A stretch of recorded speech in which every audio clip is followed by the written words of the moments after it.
Hello and welcome back to Seagulls Central. Welcome to the channel and thank you so much for clicking on this video and getting involved in the channel again.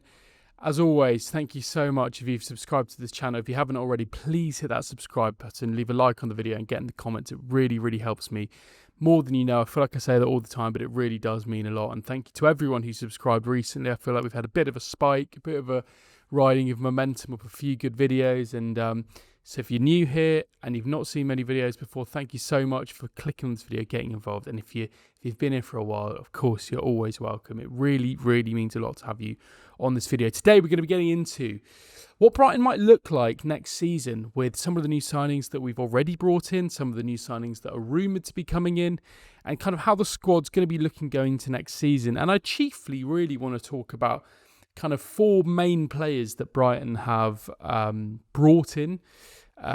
Three that they have essentially brought in that have all been good to go. One that looks like it could be done, looks like an interesting one. And then a few little rumoured ones as well. And kind of looking at how they'd fit in with certain other players in the squad, how you'd have to adapt your back line, how you'd have to adapt your attack, midfield, etc. Who in the current side would stay or go, and how that kind of leaves us looking forward. So, yeah, thanks for clicking on this. I appreciate you wanting to listen to me talk nonsense about players that we've just signed. And let's get straight into it. So Brighton have kind of really so far for the start of the window been pretty busy, you know, having confirmed only signed one player, but they have signed four players. Obviously, Tommy Watson, Charalampos, Kostoulas, Diego Coppola, and then Olivier Boscagli have all essentially been, you know, here we go by Fabrizio Romano. They've all been signed, sealed, delivered. It sounds like Kostoulas had his medical in the last few days at the club. Boscagli sounds like that's all done and dusted, presuming he's had a medical or maybe will be coming for a medical kind of sooner to the July the 1st kind of cut-off. Coppola seems like he's all ready to go, having played matches for the under-21s with Italy and the national team. Sounds like everything's signed, sealed, delivered, and it's kind of just a case of presumably waiting until the transfer window reopens again, or in some cases waiting until July the 1st rolls around for contracts to end.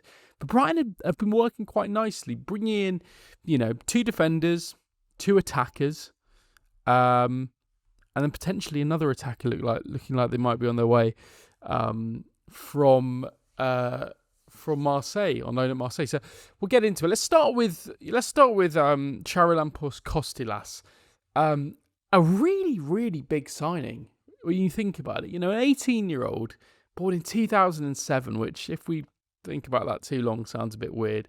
Obviously coming from Olympiacos. At the time of the recording, this deal isn't formally announced, but according to every source, every journalist, the guy's had his medical. The contracts are being signed. It's all good to go. He is a Brighton player. And they've basically signed an 18-year-old striker after having obviously signed, you know, Seamas from Nuremberg in January, bringing him in, obviously, in this summer for pre-season. Evan Ferguson, another young striker at the club. João Pedro, Danny Welbeck. We've got a lot of strikers, but for this window to be bringing in two young strikers, I think is a really interesting move. And both for pretty decent money. I mean, in this case specifically for Kostoulas, a really expensive signing. You know, there were reports that Olympiacos were trying to get somewhere around kind of like 40 million quid for him. The reports, as the signings become to the point where it's now been essentially confirmed, it's looking like the base fee is around 29 million quid plus a few £1 million in add-ons and performance-related extra costs. So it's going to be around a 30 million package, which really, when you compare that to some of the other signings we've made, obviously João Pedro for 30 million quid, Rutter for 40 million quid, you know, it's not such a crazy fee. You think about the fact that we were spending that money, kind of 29 million quid, pretty freely last summer. I think if it had been like a 40 million for an 18-year-old, that would have felt a lot more difficult to swallow. And I think the jury would have been out quite a little bit more with him. I think the fact that the fee's a little bit better does feel a bit nicer. So if we just go through a little bit about him. Greece under-21 international. And with this deal, it's going to become Greece's most expensive ever transfer, which I think is really interesting. Obviously, Do you think about all the good players that have come out of Greece? Really, not a country that's been littered with loads of talent, but there've been some top Greek players that we've obviously seen in the Premier League and international football over the years. For this to be the most expensive player really says a lot about him. You hear the Olympiakos fans, the Greek journalists, talking about the phrase generational talent, and you watch him. He's got that kind of real swagger for an 18-year-old that we kind of saw Evan Ferguson have when he burst onto the scene in that first kind of half season, where it looked like everything he touched turned to gold. He had that physicality. I remember the one thing I was most impressed by with Evan Ferguson when he was first brought through at Brighton was how, for the age of like 17, 18, playing in the Premier League, he had such a physical presence, which you don't often see with young players. They often a bit more slight and maybe get pushed off the ball a bit more and find it difficult to adapt. And the way he came in with such physicality, and Kostoulas has that as well. You watch any clips of him, you hear all of the reports from him. He's a physical Adonis. He can hold the ball up. He can spin a man. He's got blistering pace. He's got an excellent touch, fantastic finishing. He's one of those players where when the ball comes into him, you see all of the goals he scores. Every time the ball gets to him, it's quick actions. It's really sharp actions. There's no kind of dithering and mithering on things. There's like, you get the ball, bang, and it's a shot, whether it's a goal, whether it's not. He's very quick with his movement, which I think you always see with the elite players. They make decisions very, very quickly, and you see that with Kostoulas. It feels like he is, from all the reports that you kind of see, is that it's kind of that complete striker kind of thing, very good off the ball, very good physically, has a bit of pace, has a bit of flair. You see some of his goals, he's like flicking and tricking stuff around. There's different layers to the goals he scores, but it seems like he's a player who does have such pace where, yes, he looks like a target man, he feels like a target man. You see the way he plays, he looks like a big kind of striker, but actually, I've seen matches, I've watched highlights of him where he's out on the wing, he's played off the right, off the left, he uses pace to get him behind, he's got real ability to run off the shoulder. I think what it does, it just adds a different style of profile of striker. I think last season with João Pedro particularly, he's a striker who can sit on the shoulder, but also would drop in, be a bit of a playmaker, maybe a bit of a number 10, a half 9, maybe could go out wide. This guy feels like he's quite a traditional striker just in terms of his build. So I have found it interesting to see him out on the wing. But he does look like the kind of player who can run in beyond, who I don't think we don't see loads of players at Brighton doing that, do we really? Like, you don't really see Danny Welbeck doing that. João Pedro does do that a little bit, but I don't think he's not a player who relies on pace to get him behind. It does seem like that's kind of what Kostoulas is. I think the only kind of reservation with him is that it's his, he's only played one full season in men's senior football, and at 18 years old, it's very, very impressive, that, isn't it? But spending such big money on someone, it's always a risk. And I remember when we bought Baleba, for what was it, the kind of best part of 20 million quid, and the guy was only 18 at the time, 19.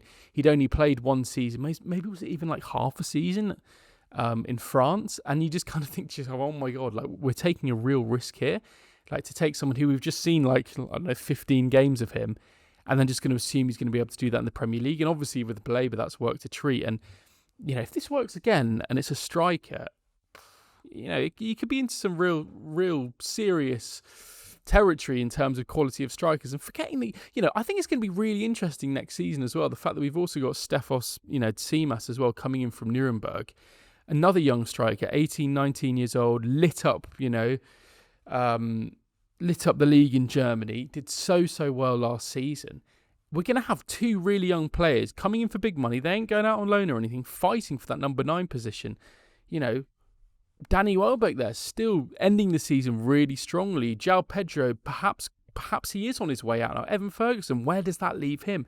The profile of our strikers are really interesting now, and I think decisions are obviously going to have to be made around, the future of Evan Ferguson. Let's speak about that, for example. João Pedro, that future looks like it's getting a bit more complicated and murky. If we go into the start of the season with Danny Welbeck, Evan Ferguson, Kostoulas and Tsimas, that's a real firepower force of pure strikers as well. Strikers who are traditionally, okay, Kostoulas looks like he can play a little bit, across the front line, but really 4 proper strikers. And I'm just going to be thinking to myself, my God, we've got almost too much depth there. So yeah, I don't know. I think the thing that I find promising about Kostoulas, though, is the fact that he does look like he's a real pressing striker. He looks like he's a striker with pace, a striker who likes to press the ball, loves playing on the counter press. And that looks like, a style that obviously in the ideal Hürzeler ball kind of model from what you see in that kind of prime team of his style at Sao Paulo, that's what he wants in his style. And it seems like Kostoulas will be able to offer that with his brilliant pressing style. So I think this is going to be really interesting. Where that leaves, it's not going to really affect you like your mitomas or your rutters or your mintehs and stuff. But I think it does affect the way that we kind of have a focal point in our team and how we potentially change the way we play. It'll be really interesting to see what happens. Okay, well, let's move on to another player who looks like he's coming in any minute now. Diego Coppola, 21-year-old centre-back, coming in from Hellas Verona and obviously the Italy under-21s and men's senior national team. This guy looks like an absolute baller. Last season, I think we really did see the desperate need for us to kind of bolster that centre-half position. I know, technically we were fine. We had Adam Webster come in and do well towards the end of the season. Dunk still does a job. Obviously brought Aaron Cashin in. We've got options, Igor as well. It does feel like it needed a bit of a freshening up. It felt like, I don't know, it almost felt a bit... Is it bad of me to kind of say our options felt a bit kind of stale? I don't know. It felt like it needed a bit of an injection of impetus, a bit more of a... players who fit a kind of profile of play to Hürzeler needed to come in. That's what it felt like to me, and it felt like Hürzeler really was working with players that, particularly in the backline, who he had inherited, and even a player in like Aaron Cashin who came in the January window. I don't think Hürzeler fancies him, does he? That's a conversation we'll get into in a bit about where that leaves him. But it feels like the two signings at centre backs that Brighton are bringing in this summer are two players who really, really suit the Fabian Hürzeler system. And it does make me think about how we might be playing three at the back going into the start of next season. Now, Coppola, what can I say about him? He's a pacey young centre-back. He's a centre-back who's fantastic. I would say his key attribute is interceptions. You look at the stats across the top 5 major European leagues for under 21-year-old players. He ranks at the top of all under 21 players for his interceptions, and that says a lot about the player that we're getting. You watch any of his highlight reels as well. You watch longer form, moments of him in matches. Most of the highlights of him, when you watch it, are him intercepting the ball, running back with pace and intercepting the ball, making fantastic tackles. He's got that ability from what I've seen. Then this is not going on stats or kind of longer form content that I've watched in other instances, but in highlights for him, I have seen a lot of examples of how he's a fantastic tackler as well.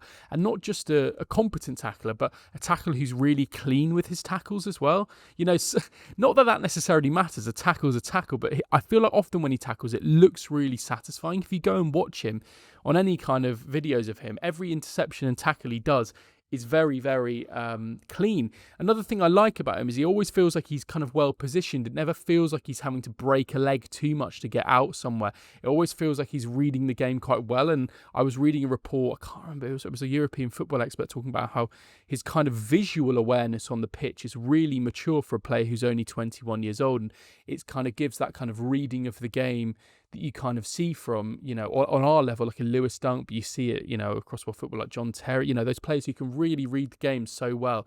They were saying that they think that's one of his real strengths as well. The one thing that was kind of brought up in, kind of going against him as one of his weaknesses, perhaps, is that maybe that kind of, and this sounds a bit weird contradicting what I'm saying, but they were kind of saying like the physicality of him a little bit in terms of, when he's on the ball is a little bit weak sometimes, and sometimes I think maybe he needs to do a bit of bulking up almost. But it sounds like he's a fantastic kind of ball player of the ball who's got a fantastic ability to intercept. I think this signing for me, you watch him as well. If I can quickly, I can miss my video. Why am I saying if I can? Sorry, that was weird of me. He looks like a player as well who's really comfortable bringing the ball out and stepping into midfield. And I think in an ideal Hürzeler system, you would have I think he'd be the kind of player in an ideal Hürzeler system who would be sat in the middle of a back three and would be the one who could then make that step into midfield. The two could drop back a little bit and it could almost be like a little triangle. You kind of saw that with his Sao Paulo team. And I think Coppola would be the perfect player for that role. You'd have like a Boscagli on the left and maybe a Dunk on the right or a Jan-Paul van Hecker on the right. I think that would be kind of Hürzeler's ideal back three next season if you're looking at pure profiles. So I think it really aligns with that, the way he steps into midfield. I'm just looking at some more of my notes. That they were the kind of main ones I wrote, great positioning. I think it's a really, really, really good signing this. To get it for the price we've got it, just under, 10 million euros, about 8.9 million quid. An absolute steal for a 21-year-old. He's playing for the Italy national team. Italy, obviously, the Cluj are producing fantastic defenders. But, to get it for that price as well. And you saw clubs like, I think Chelsea were interested. I know Tottenham are having a look because they obviously need a kind of centre-half, a couple of centre-halves probably. Man United, Liverpool, I know they were all kind of looking at him by reports. This seems like another example of where Brighton have really just gone in early with it and done their research, done the groundwork, laid the groundwork, and been able to get a player who perhaps could have gone in and played at a higher level. And I think we're seeing that with the Diego Coppola signing. It's going to be a really, really good signing. This is one this is probably the one I'm most excited about, weirdly, because there's something when I watch him, he gives a kind of generational look about him in terms of maybe not generation, but kind of a real eye-catching kind of star quality element to a defender, which we've seen this season in like a JP Van Hecke. And I just feel like he's one of those he ain't just any old defender. He's one of those who can really light up, your team, and fans can really get behind. I'm really excited to see him. So that's Diego Coppola. So let's move on. We have also signed, as of July the 1st, we will be bringing in Olivier Boscagli from PSV, 27 years old, turning 28, I think, in the next few months. A player coming into the prime of his career, and a player who we look like, it's the old thing with Brighton, going back in for players who they've tracked in years prior or months prior or windows prior. This was a player you'll remember last summer we were tracking for quite a long time. We were looking at trying to get him in for a deal around 10 million quid, 10 million euros, I think it was. We then kind of half had a look in January, but he was obviously doing so well at PSV. I think they were reluctant, that deal wasn't going to happen, and that they spotted an opportunity with less than 6 months left on his deal to kind of go in and try and get him on a free agent. So he'll be joining on July the 1st. By all reports, it's obviously not been confirmed fully by the club, but, every single outlet says that this is all done, it's all signed, it's all sealed. He will be joining on July the 1st. I think this is a really smart signing. When you think about last summer, we might have realistically last season, we probably really could have done with him a left-footed centre-half. Coming in with experience. Obviously, we signed Aaron Cash on a left-footed centre-half, but it's a bit of a different level, I think, in terms of the player we're bringing in now in Olivier Boscagli. But then to wait and get him on a free, I think it just shows fantastic business, and I think we'll probably be looking back at this time in a year, provided he's not got injured and we've been able to see enough of him. We'll be saying what an impressive, signing it has been. A little bit about him, while Coppola is maybe more of a kind of pacey, intercepting kind of centre half, maybe a bit more in that kind of Van Hecke kind of mould that I kind of mentally, that's kind of how I'm comparing him in terms of styles. Obviously still very different, but that's kind of a bit more what I'm thinking more to lean towards. I think Boscagli's a little bit more on the kind of dunk side of things. So to me, from what I've seen, he looks like a fantastic passer of the ball. That seems like one of his key attributes is his ability to pass both short and long. To me, he reminds me a little bit of like Nathan Ake, someone like that, who in that City side obviously has that left foot, the old cultured left foot, and is a fantastic passer through the lines, passing, switching the ball. Also a little bit like kind of Lisandro Martinez in that with that left foot as well, kind of ability to kind of cut through the lines. He's very, very aggressive, which is why I think he's quite similar to Lisandro Martinez as well. Obviously, he's taller than Lisandro Martinez. He's a different style, but he's got that real aggressive kind of element to him in the way he defends. He gets really tight to players. He's a fantastic passer. He's very comfortable, obviously, playing out from the back in that sense. He's also got that Coppola ability, as I spoke about before, to kind of step into midfield. He'd be another option to be able to step into midfield. I think we probably will see him playing on the left-hand side, but I think that his main ability, obviously, is that quarterback element. All the reports around him say that that's his kind of main ability. And the final thing that I've thought from watching his clips is his composure. I think he's a really composed player. A player who, under pressure, can hold onto the ball really well, who can drive up the field really easily, who can shirk off players, who I think he looks like a player as well who kind of I can't get my words out here. He looks like a player who seems to always have a little bit more time on the ball. You know, those kind of players who look like time slows down around them a little bit because everything's a lot calmer. He reminds me of that kind of player. And also, I think from a different aspect, he looks like he brings a bit of leadership as well, which I think is really important. You know, that's hard to quantify unless you're kind of a fan of the club and you're able to be in the dressing room or watch him play every week for your team. But from what you just see about him and the reports, it looks like he is a real leader for that PSV side particularly. It looks like he was a massively influential character in the side that did so well for them. Obviously, you know, winning their first title in what was it, around like 7, 8, 9 years under them. And I think coming into like a 27, you know, I actually thought when we signed him originally, for some reason, I kind of thought he was about 29, 30, and I thought we were going for like a free agent who's got quite a lot of experience. But actually, it seems like it's quite a nice mold where he's got a good amount of experience. You know, 27, turning 28 soon, but is still kind of coming into his prime. And this is going to be his kind of big move so far, coming to the Premier League. I think this one's a really exciting signing. As I said in about Diego Coppola, our defensive back line really does intrigue me next season. I think we will try to see that three at the back be played. I think we'll see in this pre-season. Fabian Hürzeler will try that a lot more. I think that plays into the strengths of someone like Ferdi Kadioglu. I think it probably plays into the strengths of someone like Jack Hinshaw would as well, with his versatility. Valentin Barco, I'd be really interested to see what his future is going to be. It seemed like it was a done and dusted deal that he'd be joining Strasbourg permanently on July the 1st. It now seems that he might be coming back. There are conflicting reports around that. You know, he'd be a perfect left wing back for the Fabian Hürzeler ideal system. I wonder if conversations have been had around that.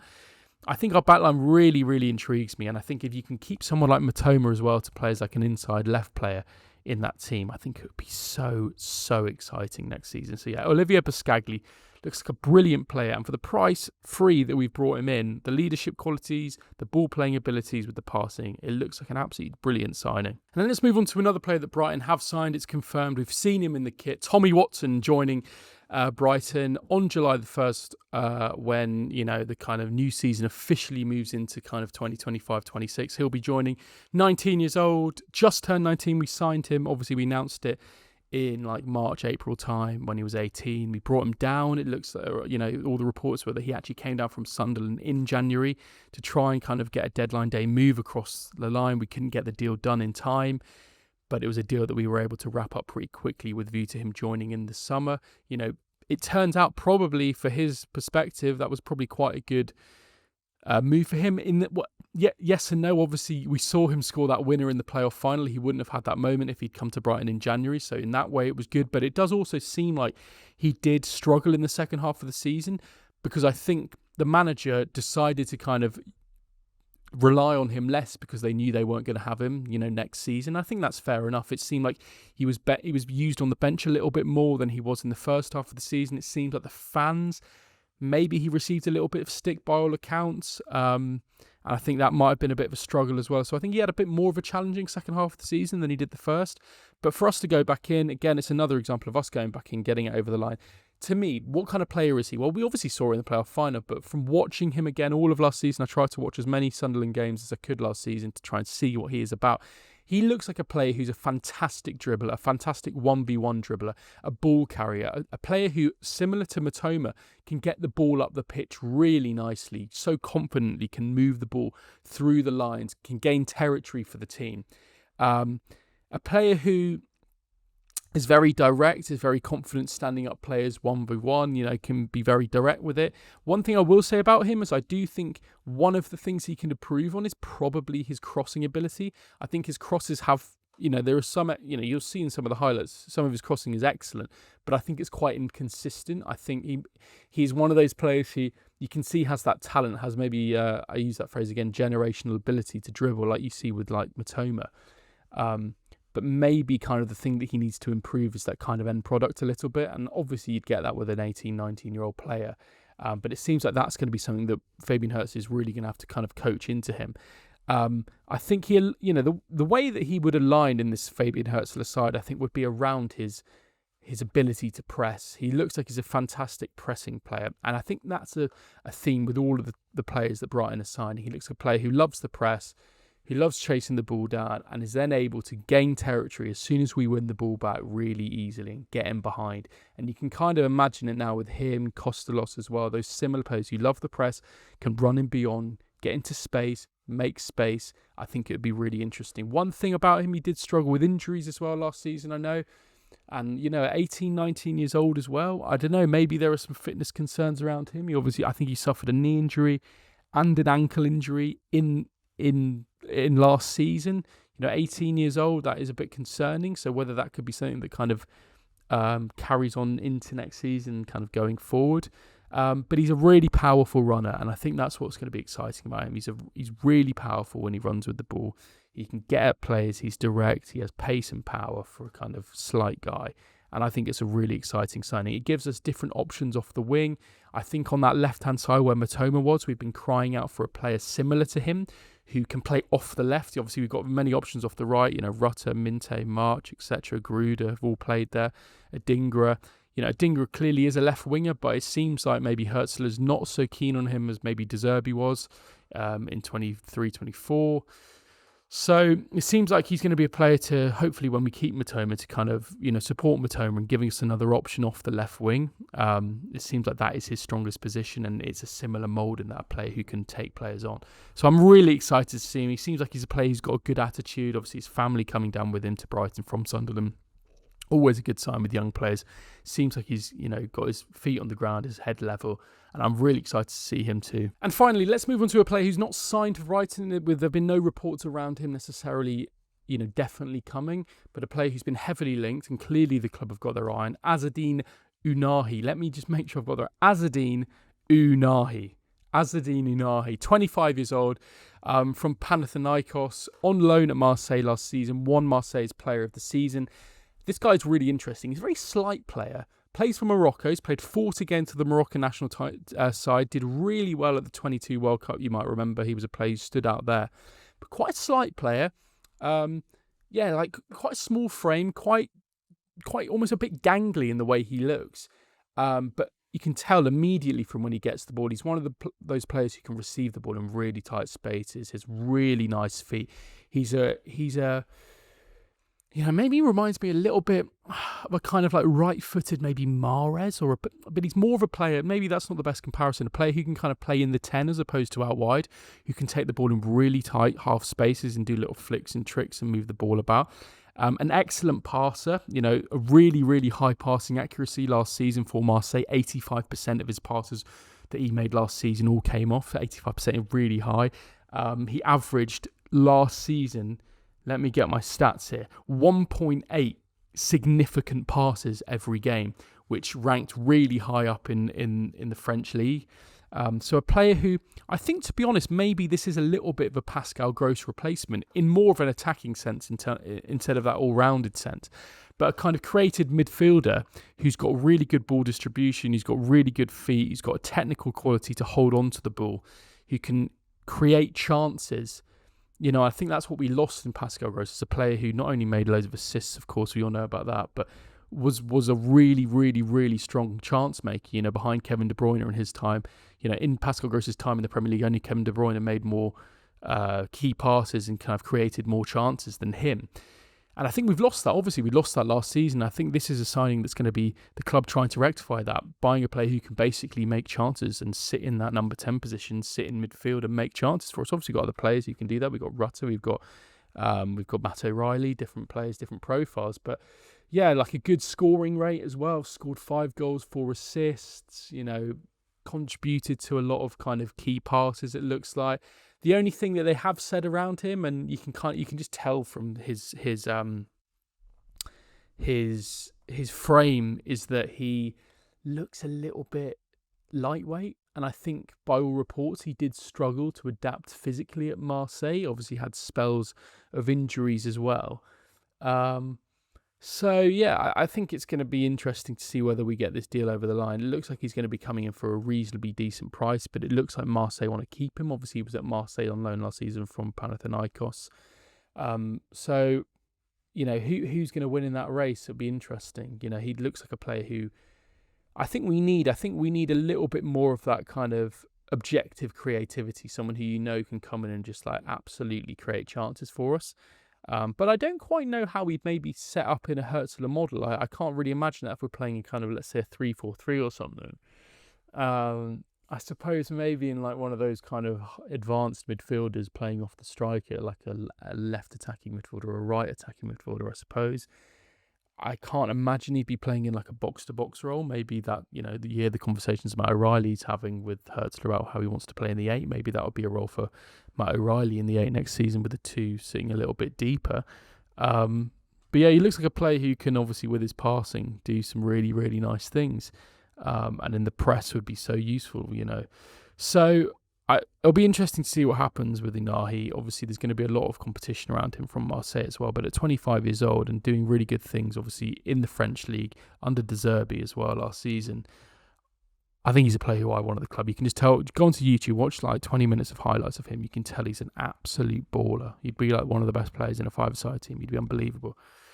So yeah, obviously, I'm going to jump back on later in the season and talk a little bit more about some players that we're thinking of signing or reported to have signed or, have been signed. I'll jump on at different stages of the transfer window. It's going to be a long old window, but I thought it'd be interesting to see, we've gone through a period in the last month, 6 weeks, 8 weeks of kind of like 3, 4, 5 players being kind of essentially kind of confirmed on social media to be coming in very shortly. So I wanted to do a little bit of a run through, a deep dive into all of them and how they might set up and how that might mean our side changes a little bit. So I hope that's provided a little bit of context on them. As always, if you've got any views on these guys, let me know in the comments. If I've missed anything, got anything wrong, I'm almost certain I have. Let me know in the comments, how much is Fabian Hürzeler going to have to change his style to kind of accommodate these players? Or are these players coming in kind of a means for him to change his style? Are they for him to change his style? Is that the point of it? So that we can kind of press on in the best mode with Hürzeler's style. It's so interesting, this, isn't it? Because really, the conversations, I'm a bit of an idiot, really. We were talking about getting rid of Fabian Hürzeler in February. It now really seems like the club have decided to back him with these signings. And I think absolutely the right thing to do. I'm so excited to see what Hürzeler can do next season, what these players can do next season. We've got some fantastic young players, a mix of experience, styles that are a little bit more suited to Hürzeler's style, and some bargains in there as well. So I think it looks absolutely brilliant. As always, thank you so much for watching this video. If you haven't already, please hit the subscribe button. If you think my research on this video has been all right, please hit the subscribe button. It really means a lot. Leave a comment below. Let me know what you thought of the video. I will see you on the next one. Hopefully not too soon. I'll be back in a couple of days' time. And as always, up the Albion.